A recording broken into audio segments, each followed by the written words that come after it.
Hello, everyone, and welcome to October's Armchair Travel event this evening. It's lovely to see so many of you joining us today. This event is hosted by and in collaboration with Peter Summer Travels, who joined the Alumni Travel Programme last year, running a very successful tour to the Hadrian's Wall. This evening, I'm delighted to introduce and welcome our guest speaker, Julian Richards, British television and radio presenter, archaeologist, and Stonehenge enthusiast. Remember, just to remind you all, if you've got any questions to ask during this evening's talk, you can do so via the chat function found at the bottom. God, that was a tongue twister. Found at the bottom of your Zoom window. I'd now like to hand over to Michael from Peter Summer Travels. Good evening, ladies and gentlemen. It's a pleasure to welcome you to this webinar on behalf of Peter Summer Travels. We're an award-winning UK-based tour operator specialised in creating cultural, archaeological, historical and gastronomic tours, either on traditional wooden vessels that ply the coastlines and islands of Turkey, Greece and Croatia, or by chauffeur-driven small coach travel that explores discrete regions of the ancient world in astonishing and vivid detail, from earliest prehistory to the present day. One such tour is our wonderful Exploring Wessex itinerary, which we're offering to Cambridge alumni in the first week of July 2025. Those of you who join us on this tour will have some astounding delights in your future, ranging from West Kennet, Longbarrow and Avebury, through Stonehenge and Chedworth Roman Villa, to Georgian and World War II Bath. But without further ado, I shall hand you over to our wonderful guide for this tour, Julian Richards, an archaeologist who is simply obsessed with Stonehenge. Julian. Hello.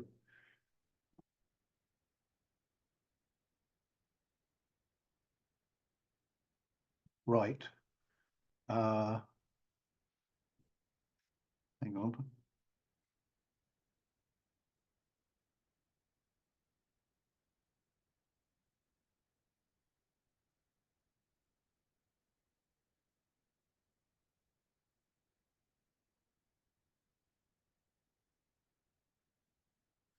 Right. Hopefully the technology has now worked and you can see me and Stonehenge. Thank you. It's very nice to be asked to do this talk this evening. It's probably a little bit of a mistake asking me to talk about Stonehenge because I could talk for a very, very long time, but I won't. I'm going to try and be succinct. But what I'm going to do is to sort of explain some of the knowns about Stonehenge, perhaps talk about some of the unknowns, some of the new ideas, and also show you why I'm so fascinated by this place because of the fact that it is a modern day cultural icon. So I'm sure you're all familiar. Could I just ask? I'm still seeing some people down the sidebar at the side. Michael or Claire, is there any way that not that I don't want to see people, but I find it slightly distracting. So is there any way that the other people on the sidebar can be removed, or is that how it works? Let me have a little look for you, Julian, and then you can carry on if you like. Okay.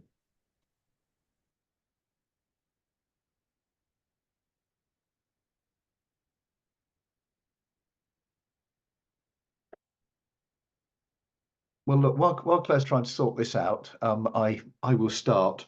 I mean, hopefully you're all familiar with Stonehenge, and I would like to think that virtually everybody has actually been to visit Stonehenge to see it at some stage.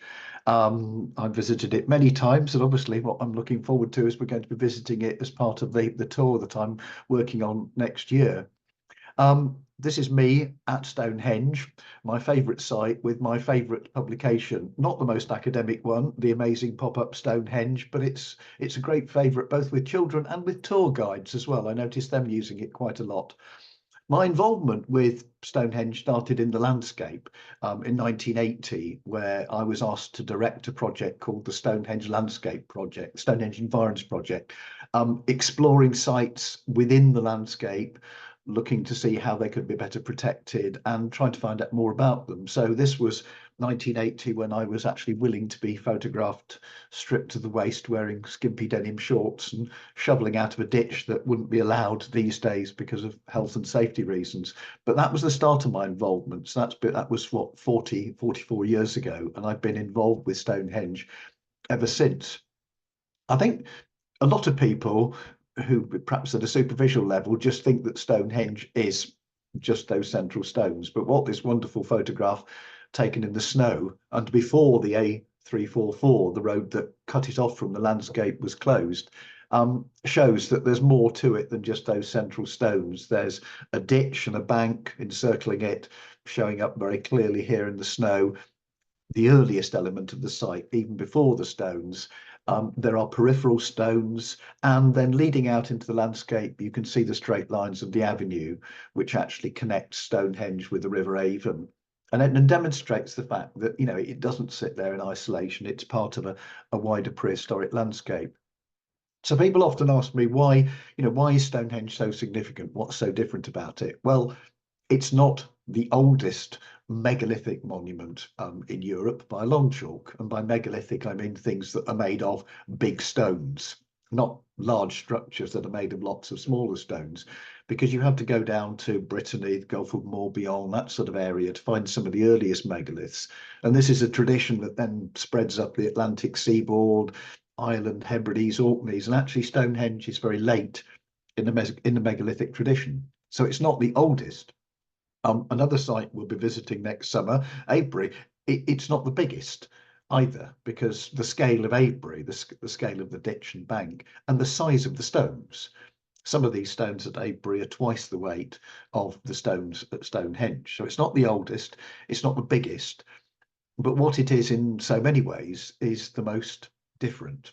Because when you look at Stonehenge, and this is looking at it through the entrance, through that line of the avenue, towards the best preserved part of the structure, you can see immediately something different about it. There's something very architectural, there's something very ordered about it, which you don't see in any other stone circle. Because wherever you go, whether it's Hebrides, Orkney, this is the Rollright stones in Oxfordshire, what you see are stones that have been carefully selected, often for their size or their shape, but none of them have been worked, none of them have been shaped in any way. These are natural pillars and slabs of stone that have been selected and raised upright. What you've got at Stonehenge, firstly, you have stones that aren't local to the area. And again, with any other stone circle in the British Isles, you're dealing with stones that have come from the near neighbourhood. You've got two types of stones here, the massive ones, which you can see here, one of the trilithons, the two huge uprights capped with a horizontal lintel. These are of sarsen, a type of hard red sandstone that we've known for a long while comes from about sort of 20 miles to the north, the Marlborough Downs area, effectively around Avebury. And then what you can see in front of it are smaller shaped pillars. These are some of the Welsh bluestones, which come from 125 miles away in Wales. So you've got different building materials that have been brought to the site from quite some distance. We've always thought that the sarsens come from the Marlborough Downs area, and if you go around the Avebury area, you can still see some areas where they haven't been cleared away, where they're still in their natural habitat. But more recent analysis of some of the stones at Stonehenge has shown that actually the source of a lot of them is actually a bit further to the east, near Marlborough, at a place called West Woods, where sadly quarrying for road metalling over the centuries has actually depleted the stock of sarsens, but you can still in this woodland see some quite large slabs. So we managed recently to refine where the sarsens come from.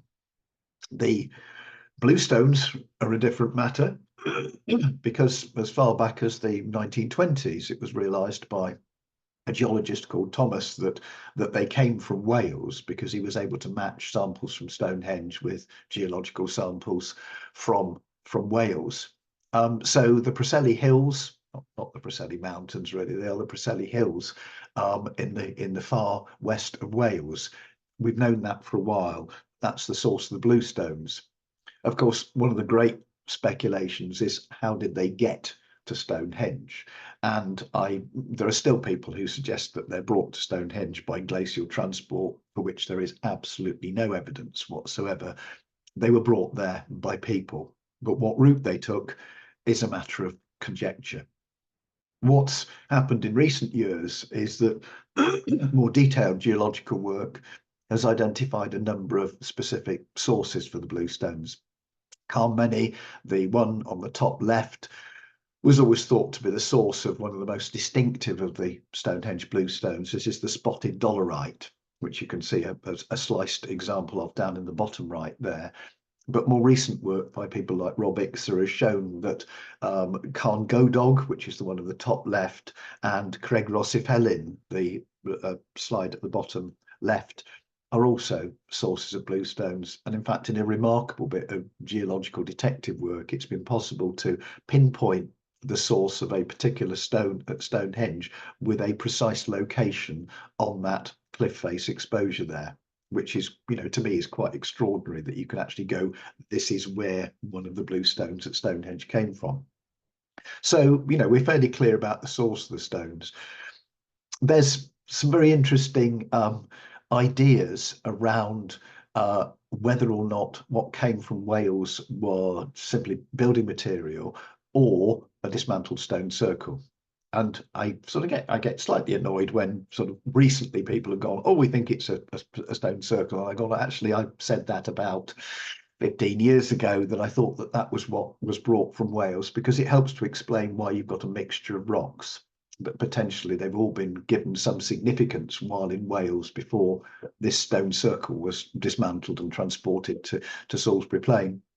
And, in recent years, Mike Parker Pearson suggested that this place called Waun Maer, was the location of the stone circle that was dismantled and taken to Stonehenge. But I think we've now rather rode back on that idea. It was an interesting idea, but I don't think the evidence is there that this is where the stones actually came from. So somewhere in Wales is a stone circle with no stones in it, lots of empty stone holes. This is Waun Maer. It's not the most impressive of sites, and the stone holes that were discovered there really don't work for having held the Stonehenge bluestones. But of course, probably the most enigmatic stone, and the one that's been in the public gaze recently, is this one taken in this 1950s photograph, lying buried underneath the ruins of one of the fallen trilithons. And this broken slab here is the altar stone, which has been a lot of speculation about where it came from. It was thought that it was potentially Wales, that it might have been from the Brecon Beacons, because it's a type of sandstone, unlike a lot of the other bluestones. But recent geological work, which I think would absolutely astonished everybody, and which is, perfectly acceptable, suggests that it comes from the north of Scotland. Now, it's not from Orkney, it's not from the Scottish Islands, but it is from the far north of Scotland. So somebody transported a 6-ton slab of stone from North Scotland to Stonehenge, which I think increases this idea that the components in it show that this is a monument in the Neolithic of national importance. It's not just a local thing. People are contributing to this from all over the country. So we're talking about somewhere in the Highlands, in the yellow zone, but not from Orkney. And of course, here the big question is, how did it get there?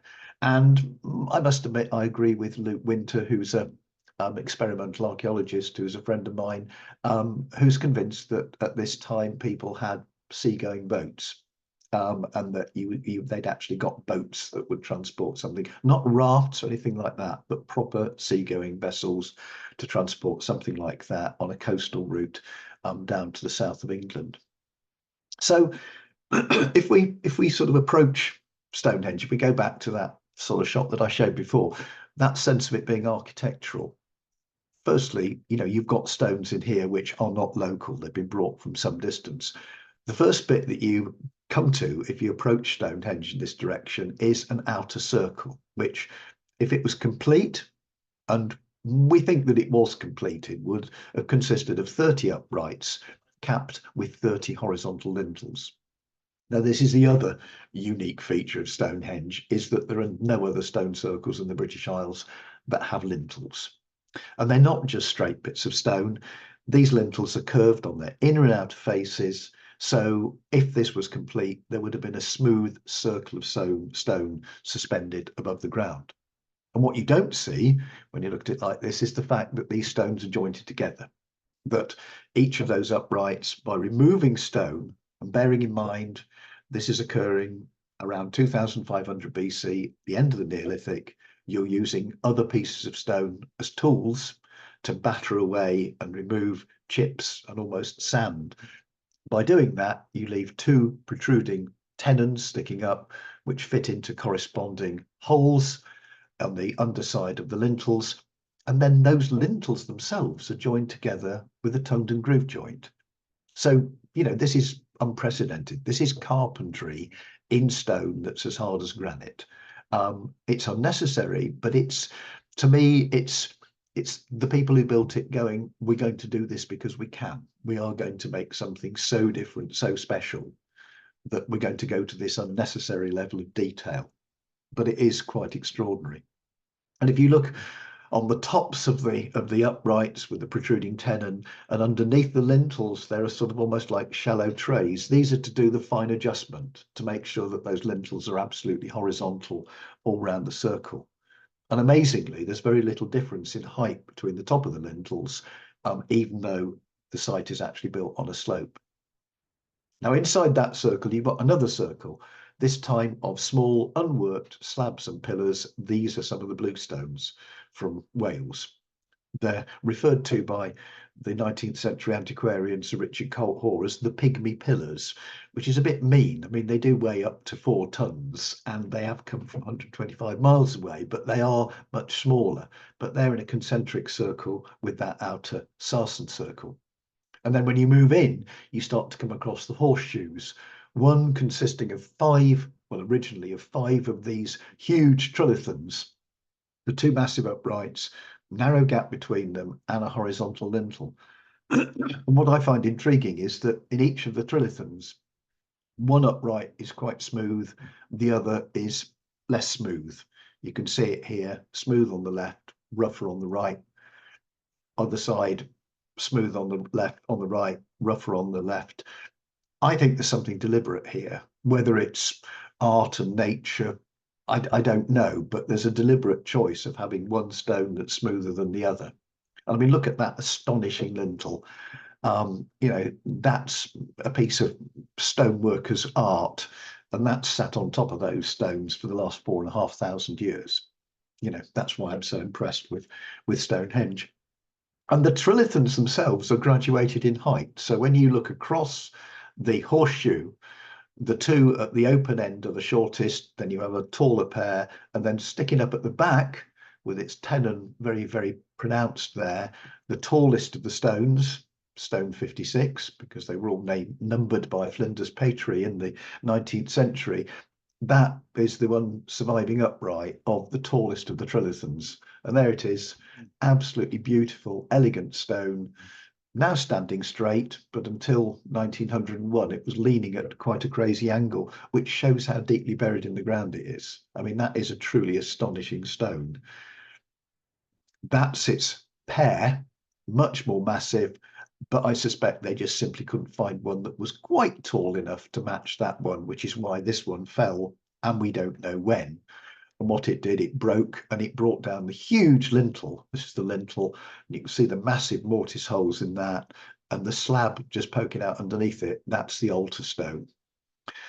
So we've got a horseshoe of trilithons, and then inside that, we've got a horseshoe of finely worked bluestone pillars. Again, graduated in height, so the tallest ones are at the closed side of the horseshoe.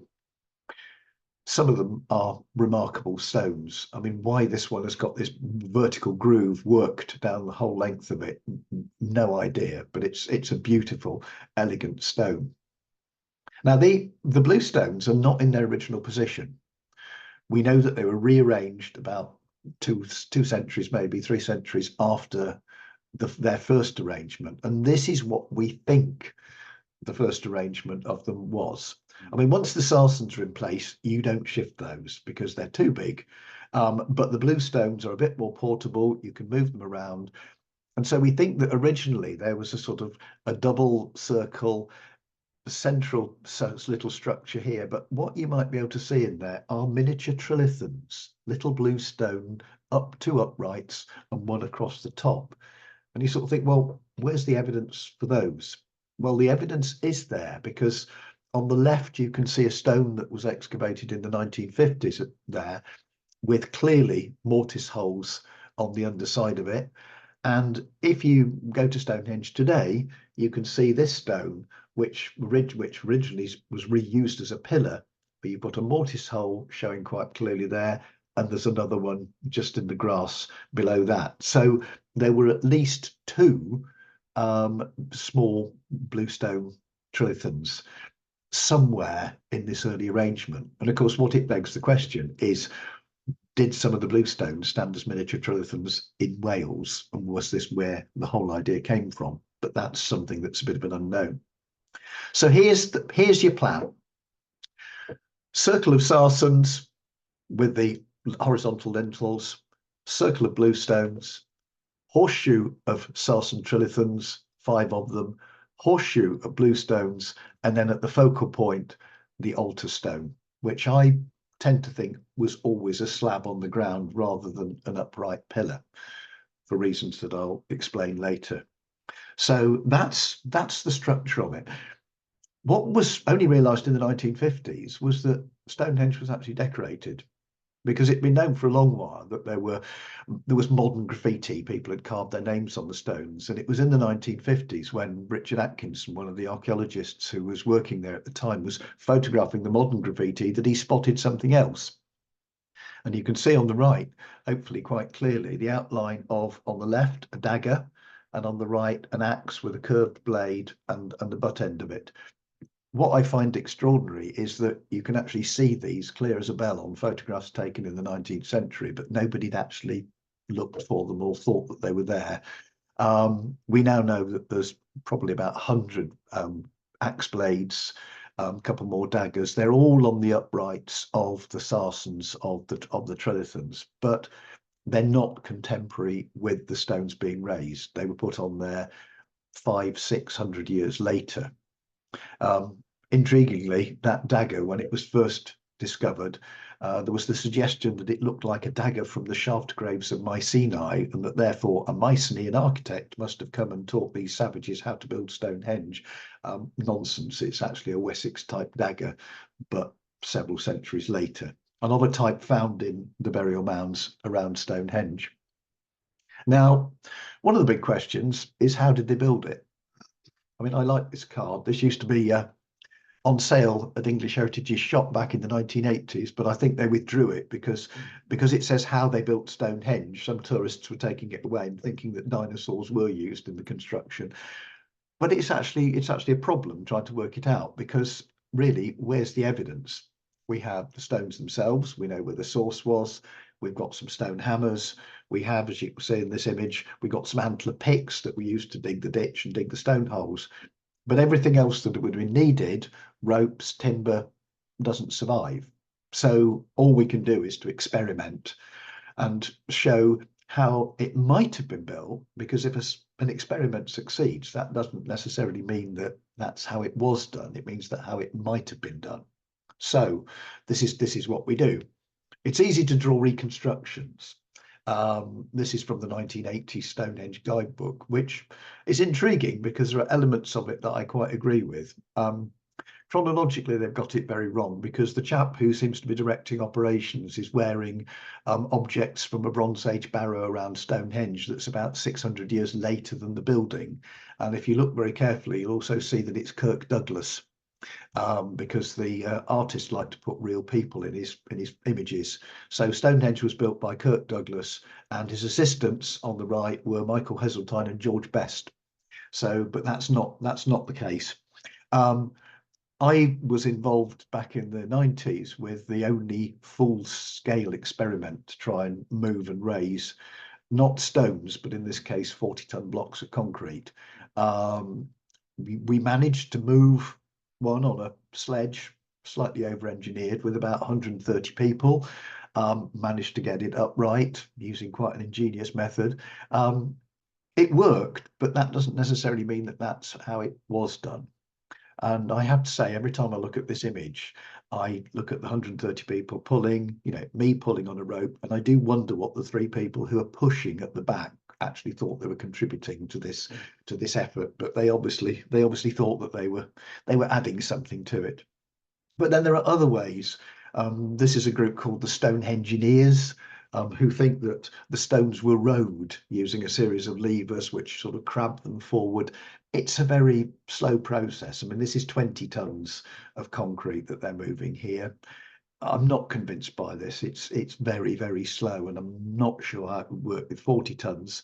And then you get ideas like the gentleman in front of this is Bruce Bedlam, the inventor of the Bedlam roller, which according to him, you encase the stone in a large wooden roller and you roll it along. And I find the whole idea utterly terrifying, because I don't know how you get it uphill. I certainly wouldn't want to be downhill of it.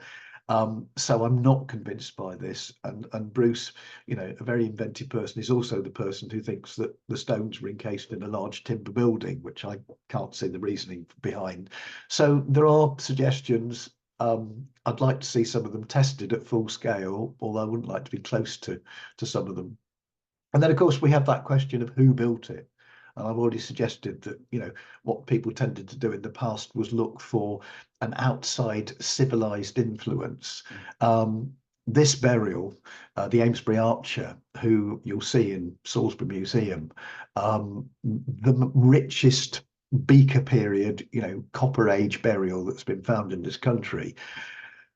When he first was discovered, and isotopes work showed that, not really surprisingly, he actually came from somewhere in Europe. The initial suggestion was that, he was something to do with Stonehenge. He was called the King of Stonehenge. And intriguingly, it was thought initially that he came from Germany. So this is how the Daily Mail saw it. Achtung, Great British Monument may have been built by a German. No, he's too late. He's buried 2.5 miles away from Stonehenge. He's not actually anything to do with the building of it. But it was another example of this trying to look for somebody. The intriguing thing is that at this time in the late Neolithic, we don't have burials of wealthy people with lots of trappings, who you could say, this is a wealthy and influential person, he has to be something to do with this. We have this sort of gap in the burial record. So we know that it is the native British population who've been here since the early part of the Neolithic, but we can't pinpoint individuals or even look at a hierarchy and identify an elite who might have been involved in this. But clearly there has to be a hierarchy, because you can't organize something like this without having some central command and central organization. So that's an intriguing question. And then, of course, we come to the big one of why are you actually building this?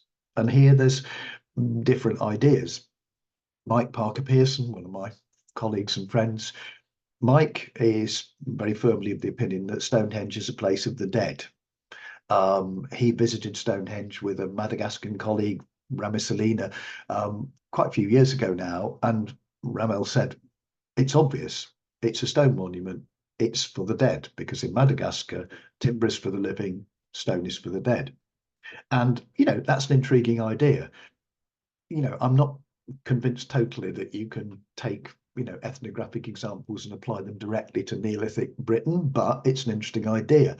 And yes, there are burials at Stonehenge, because excavation of half of the monument in the 1920s excavated a series of pits known as the Aubrey holes, which lie just inside the bank, and in a lot of them there were cremated human remains, and in the ditch as well. So we know, there's about 60 odd that are known, so there's probably several hundred people, cremated remains, buried at Stonehenge. So from that point of view, it is a place of the dead. But in fact, some of these cremated remains were reburied in 1935, and I was part of the team that dug them up in 2008. So we actually have a lot more information about these people. the date of the cremations, and actually in some cases where they came from, because we've been able to carry out isotope analysis on the bones. So it is a place of the dead. But of course, to counteract that, you need place of the living. Now, I spent years field walking and surveying in the Stonehenge landscape, trying to find what I assumed would be some sort of settlement evidence in this landscape of funerary and burial and ceremony monuments. And I didn't find any. I think probably because the traces had all been ploughed away. But at a site called Durrington Walls, which is a huge henge monument by the side of the River Avon, Mike Parker Pearson's team did find evidence of settlement buried underneath the bank of the henge where it was preserved, a Neolithic village, traces of which were preserved. And what they found were these hut floors, these rectangular packed chalk floors with a central hearth, and surrounding them the remains of walls, quite flimsily stake built. And in fact, if you go to the Stonehenge Visitor Centre today, what you see are reconstructions of houses based on the plans that were excavated at Durrington Walls. And again, Luke Winter, my friend who supervised the building of these, would say this is his interpretation of them. This isn't how they looked, but it's the best we can get given the evidence we've got. So you have got a place of the living to counteract the place of the dead. And Mike's idea is that Durrington Walls is where the living are. And then if you die, you make a journey down the River Avon, and then eventually you come to the line of the avenue, this ceremonial approach to Stonehenge, which you go up. So you've gone the transformation from life to death, the route of the ancestral initiates, and then you're buried at the circle of the ancestors, which is it's a very interesting idea, because you have got timber circles near Durrington Walls and in Durrington Walls, but there's a slight problem in the chronology, because if we look at the radiocarbon dates we've got, Durrington, the village, dates to around 2500 BC, the same time that the big stones are being put up at Stonehenge. So it could be the workers' camp. But the avenue isn't built for another couple of centuries after that, and the radiocarbon dating of a lot of the cremated remains at Stonehenge is actually earlier. So it's difficult to live in Durrington, go up something that isn't there, and be buried at Stonehenge a couple of centuries earlier. So it's an interesting idea, but to me, it doesn't quite work from a chronological point of view. Another suggestion is that Stonehenge is a place of healing. And sadly, Tim Darville, whose image is on the left of the screen there, died a couple of weeks ago, died very early, somebody that we'll miss enormously in the archaeological community. But Tim's idea, along with Jeff Wainwright, another eminent archaeologist who's also sadly no longer with us, was that the bluestones were brought from Wales because it was thought that they had healing powers. Because if you go to Wales, there's a lot of folklore associated with these stones about water having healing power. And this was a suggestion that what was being brought to Stonehenge was this healing power. It's an interesting idea, but very difficult to prove. But then one thing that's absolutely certain is that the alignment of Stonehenge, the alignment of the open side of the horseshoe, the entrance, the avenue, is actually on the solstice alignment. So if you go to Stonehenge at midsummer, which I possibly wouldn't recommend because there's thousands and thousands of people there, and it's a nice morning, what you see is the sun rising in the northeast along the line of the avenue, and the sun shining into the centre of the circle, and everybody can go behold the dawn, although usually it's behold the mist or behold the rain.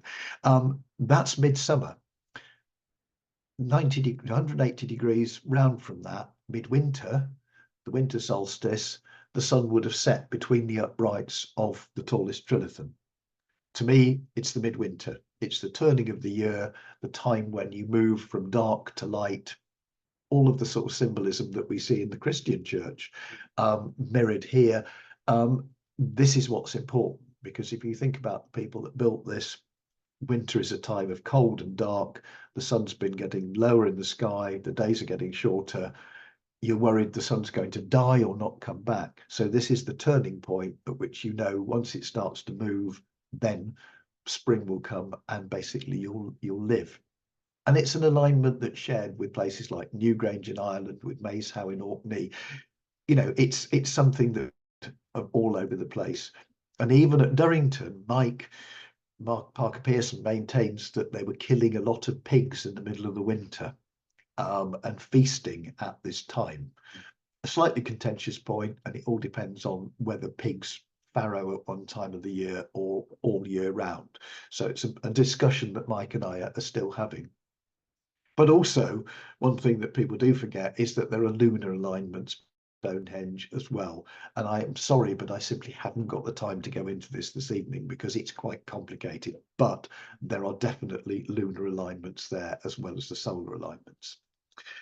Now, I'm very intrigued with how Stonehenge has been viewed over the centuries because, you know, you go back to medieval times and Henry of Huntingdon's History of Britain, and you can see that Stonehenge was built by giants after having been flown over from Ireland by Merlin. You know, obvious, isn't it? This is a bit of medieval history. When you move into the sort of 17th and 18th century, there's a lot of antiquarians think that Stonehenge must be Roman because it's too sophisticated to be built by the ancient Britons, who to them were just howling barbarians who lived in holes in the ground. They couldn't possibly have built something as sophisticated as Stonehenge. So you find Inigo Jones producing this very elegant plan showing how it conforms with the rules of Roman architecture. It's symmetrical, but unfortunately it's not. He's actually had to add an extra trilithon and bend the others round to make this work. So that doesn't work. And it wasn't until the early 18th century that William Stukely, the pioneering antiquarian and archaeologist, came down firmly on the idea that it was built by the ancient Britons and that it was a temple. And of course, temples need priests, and the only priests he knew about from the ancient Britons were Druids. So this is where some of that association with Druidism first came from. Of course, what you have to bear in mind is that, you know, even right into the early part of the 19th century, everybody was working on a biblical chronology. So according to Archbishop Usher, the world was created on October the 23rd. What is that today? 4004 BC. So, you know, everything had to fit into that, you know, biblical truth, according to Mr. Brown of Amesbury, who wrote this guidebook in 1823. Stonehenge was antediluvian. It was one of the only solid buildings to survive the Great Flood. And it wasn't until this sort of time that we start to develop this idea of a chronology, a Stone Age, a Bronze Age, an Iron Age, and the whole concept of prehistory starts to develop. Just want to sort of digress now because what's fascinated me is how Stonehenge has been an influence and an inspiration to artists, and this is William Blake, the great visionary artist and poet, sort of evoking Stonehenge as an image of Albion, this mystic land. A slight exaggeration, because if you look carefully, you'll see a figure on horseback there. So that's a pretty big trilithon, but it just shows how iconic this monument is, and the fact that it was painted by some of our greatest 19th century artists. This is Constable's Stonehenge, quite realistic actually. You can see the leaning stone 56 in the centre of the stones there with a double rainbow. Turner, of course, has to go all apocalyptic and show it in the middle of a lightning storm with dead sheep everywhere that have been struck by lightning, and it's a slightly more abstract version of Stonehenge. But, you know, it was clearly there in the public consciousness. By the end of the 19th century, it was not in a good state. This is the first photograph we know of it by photographer called William Russell Sedgefield, with a little carriage sitting in amongst the stones. But once the railway appeared at Salisbury, then people could get out to visit Stonehenge. And of course, if you've got visitors want guidebooks, visitors want souvenirs. And so a photographer called William Judd was hired by the landowner to sort of look after the stones and stop people knocking chunks off them with hammers. And he'd also take your photographs there. And he wrote the guidebook in 1893. And but of course, you start to get souvenirs. And I have a large collection of what people refer to as Stonehengiana, what my son used to refer to as Dad's Stonehenge tat. You know, everything from, you know, bone letter openers and Wedgwood boxes, jewelry, the great trilithon brass toasting fork, some truly hideous china, and then of course the souvenir china market gets in on it in the early 20th century, and Goss produce things which actually use prehistoric pottery forms. These are urns basically with a view of Stonehenge on it, whereas Arcadian put Stonehenge on everything from a tank and a cannon and a chicken. You know, it was part of popular culture. What I'm also fascinated by is why it is so iconic. And I think the answer is it's the trilithons. If Stonehenge consisted of big, upright shaped stones without lintels, it wouldn't be so iconic. But it's that is so recognizable. You know, it's that's what makes this resonate. This is from the local bakers, Reeves. You only need to put, you know, the seed, nut and fruit bars upright and one across the top and say monumental taste. Everybody knows what it is. Everybody knows that that is Stonehenge made with crunchy bars. And it's been used and abused in so many ways. Used a lot in advertising. I love this. This is the Guinness picnic advert from the late 1950s. You know, the chaps in their cravats and the girls in their summer dresses. Not allowed actually, because they discouraged picnicking because the food scraps attracted rats. Vogue, the celebrated fashion photographer Norman Parkinson, using it as a backdrop for obviously very sort of late 60s fashion. And the fact that it's known all around the world. Japanese phone cards. You know, I love "Have a nice future" as a motto. Roman of construction shows a lack of understanding of the chronology, but you know, the fact that you can put it on phone cards in Japan and it's instantly recognizable. There's some very strange stamps. Why Uganda chose to juxtapose the memorial to Princess Diana with what they describe as Stonehenge rock formations, I'm not sure. The Maldives mystery of the universe is perhaps a little more understandable, but the weirdest of the lot is this one, where you've got Disney characters at Stonehenge on a stamp issued by the small Himalayan kingdom of Bhutan, which is a fairly weird combination, but it's universal. American pulp comics, Marvel and DC comics, you know, Superman, Thor, and the less well-known Rip Hunter, Time Master. You know, it shows that American teenagers must have known what Stonehenge was for this to actually work.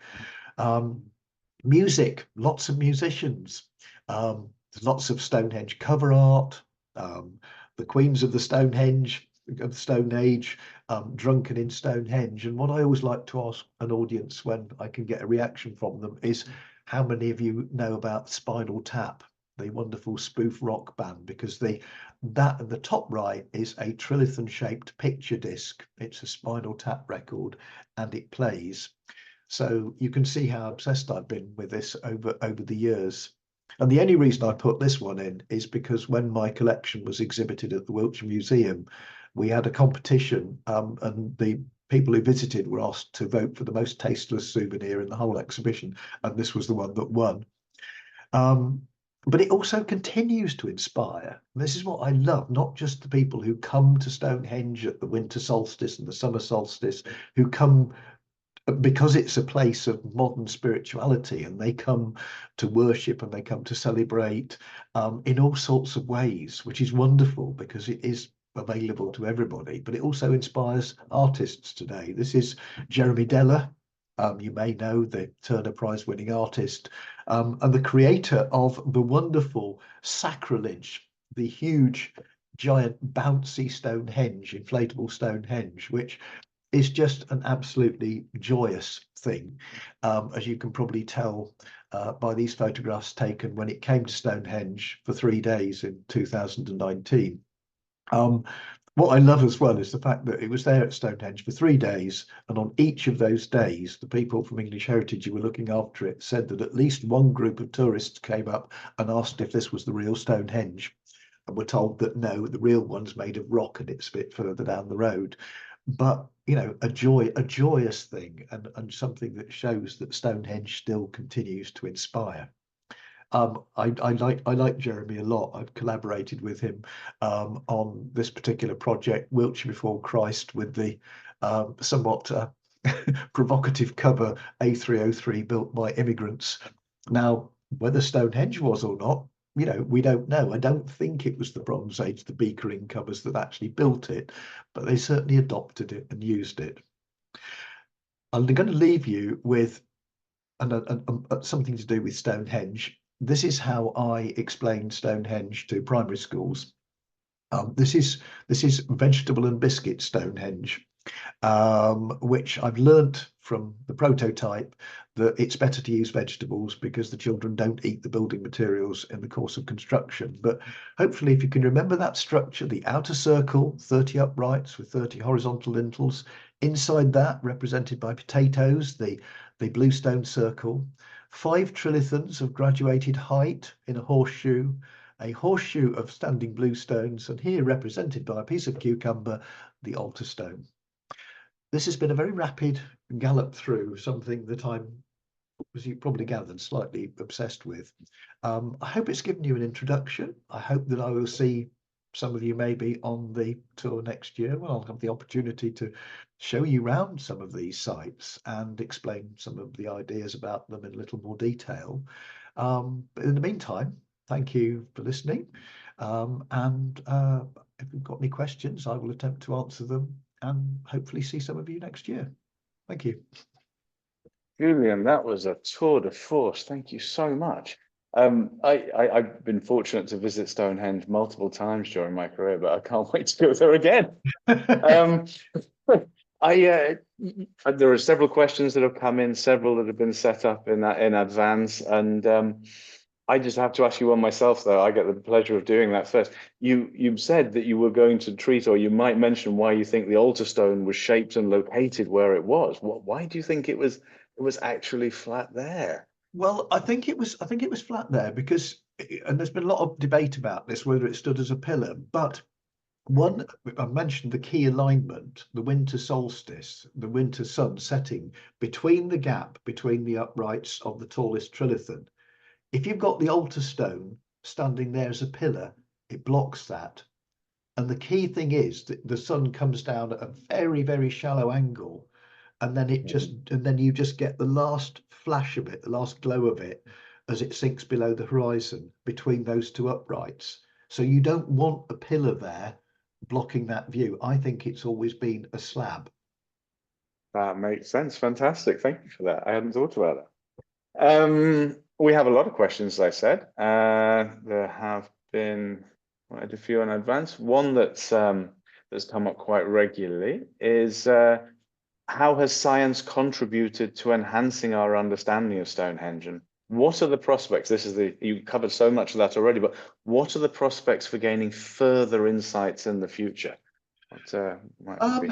I mean, there have been, there've been massive, improvements in the science and what it can tell us in the time that I've been involved. I mean, the refining of radiocarbon dating, so that we can now get a lot more precision, which has enabled us to understand the sequence at Stonehenge better.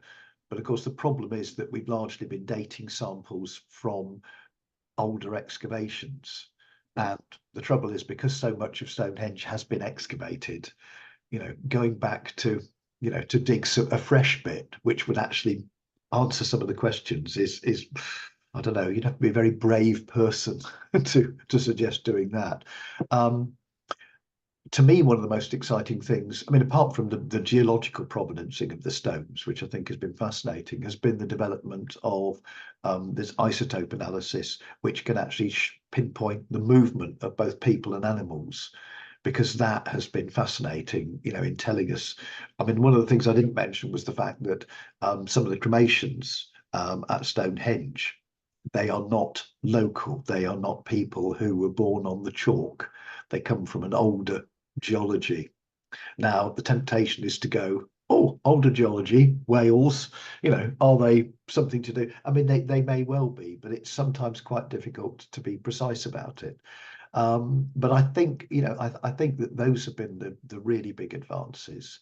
And of course, one thing I just didn't have a chance to mention because I couldn't talk about the landscape really, is the fact that advances in things like geophysical survey have enabled us to map the entire landscape in great detail and understand a lot of the monuments in it better, and also produce evidence for a lot of other monuments. And the advances in that and in the processing have just been quite extraordinary. When I the first dig I worked on, this was Tony Clark from the Ancient Monuments Laboratory, walking up and down with a gradiometer, writing numbers in a notebook. Now you're driving around with an array of 8 magnetometers towed behind a quad bike at 20 miles an hour, things like that. So there are huge advances, but I'm just trying to think, until somebody invents time travel, I'm just trying to think what the next thing might be. Well, that's the interesting thing. It's what other people manage to come up with and take us on huge leaps forward. It's fascinating the amount of things that have been discovered in the landscape. Are there a series of projects being set up at the moment to explore these resources and explore what's been discovered? Well, some of them have been, but I mean, the idea of mapping that landscape is not that you dig everything that you find. No.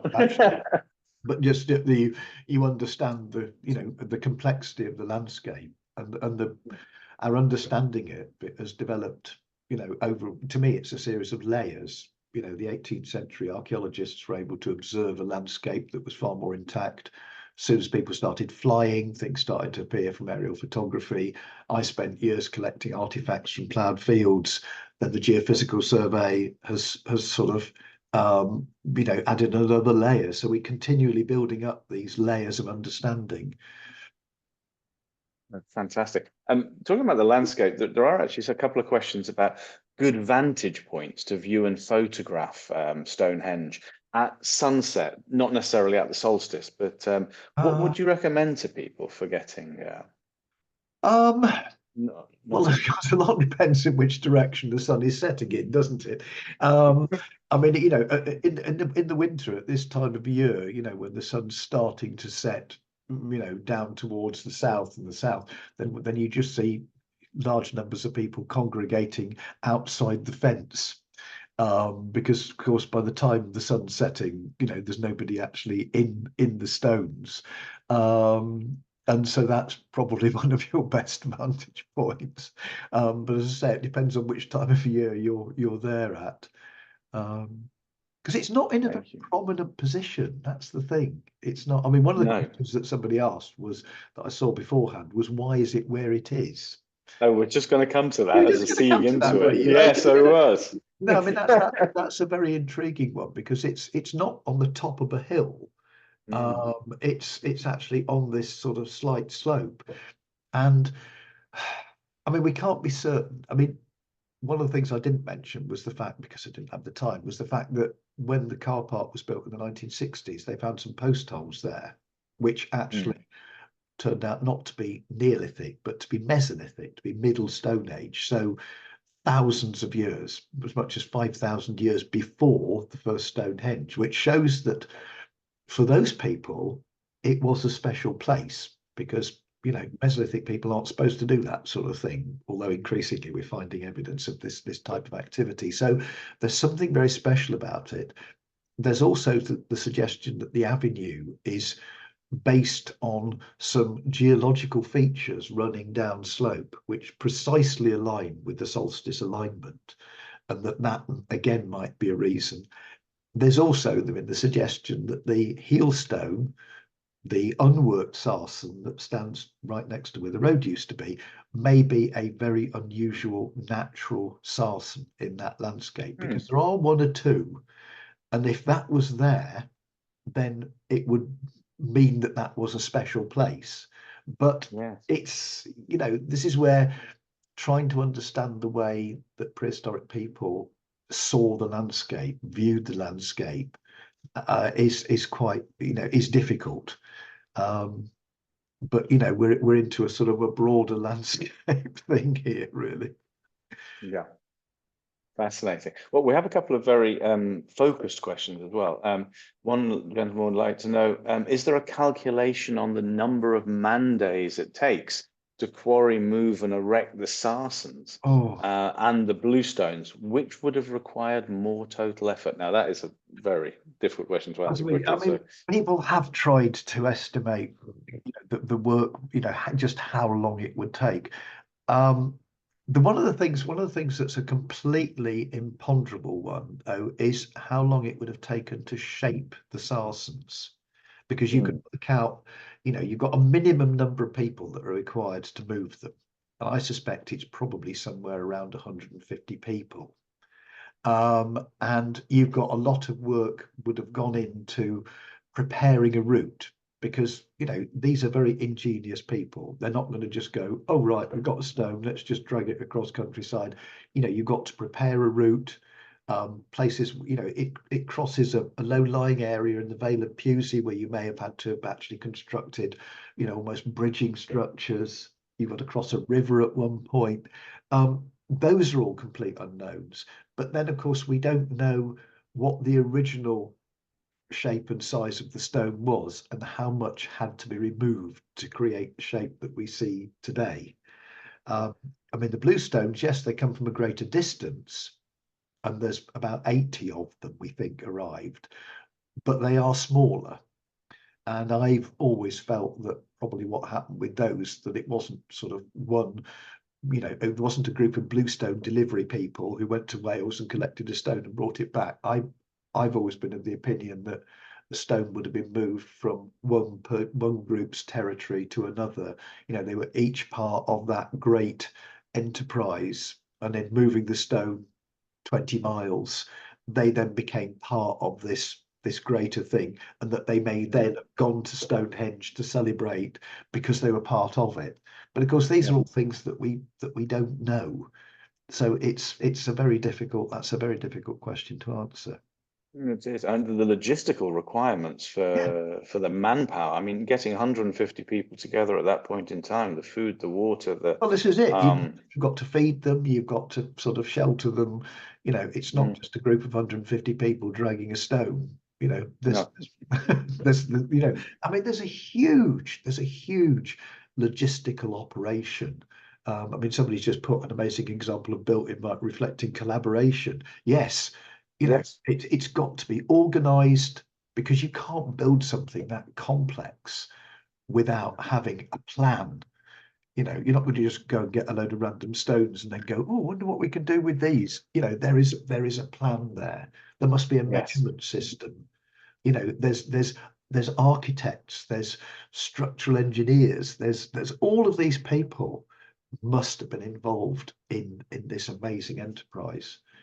The time span that we're looking at as well. I mean, it's not that you're making an investment for just a year. It's not that you're planning, we're going to do this. This is your generations of work here. Yes, yeah. And that's one thing that the radiocarbon dating doesn't tell us. It doesn't give us that sort of precision and say, this stone was put in this time and therefore it was done over a 2-generation span. Sadly we haven't got that sort of level of precision from the dating. Maybe that's somewhere that science will be able to come in, constantly working on C14 dating to try but we need the samples, and we need the samples that are absolutely precisely located and provenance. And this is the problem. We've had to deal with samples from earlier excavations where sometimes maybe the exact location, does this piece of bone actually date this activity? That's the key question. And if it doesn't, then why are you dating it? Because it's not actually going to help you. Absolutely. That actually ties to another question. I hadn't come across this one myself, but had a question saying, I heard that a lot of the cattle bones excavated at Durrington Walls actually came from Scotland, and that would be the isotope analysis you were talking about Yeah. previously. I wasn't aware of that. If Yeah. that's the case, it's amazing to think about long distance travel and animals. Do you know Yeah. anything about I that? mean, yes, this again was sort of something that came out. These are bones from Durrington Walls from the settlement excavation there. Mike Parker Pearson's work. Yes, yeah. I think this sort of assumption that they're from Scotland, there are other possibilities of other geological areas that they might have come from. So I don't think we ought to immediately sort of go, oh, the cattle have come from where the altar stone comes from. And I mean, it's the same with the pig bones as well. People suggesting that the pigs have come from huge distances. They might have done, but I'm a little wary about some of this. I think there's a sort of more nuanced interpretation of the isotope analysis. I'll just leave it at that. I think that's a very sensible way to leave it for this moment in time. But also, in the absence of any further direct questions, I'm just checking that I haven't missed any ones that can be answered very quickly. Yes, this is the problem. Some of the questions require an entire different talk, don't they, to try and They do. So I do apologize for anyone who's written in some questions. Some of the questions are fantastic ones, and we need an entire hour to be able to cover them. So I've gently passed over a couple of them. They're fascinating questions. We'd love to be able to treat them, but not for now, I'm afraid. Thank you. Thank you very much, Julian. We've kept you for a long time, but it's an absolutely fantastic introduction to the site of Stonehenge and a wonderful appetite whetter. I hope that you've persuaded lots of people, even if they don't travel Stonehenge with us and the Cambridge alumni, that they might go and look at it themselves at some point in time. It's a site that deserves it. Fantastic talk. Thank you very, very much indeed for speaking to us this evening. Thank you very much. Bye.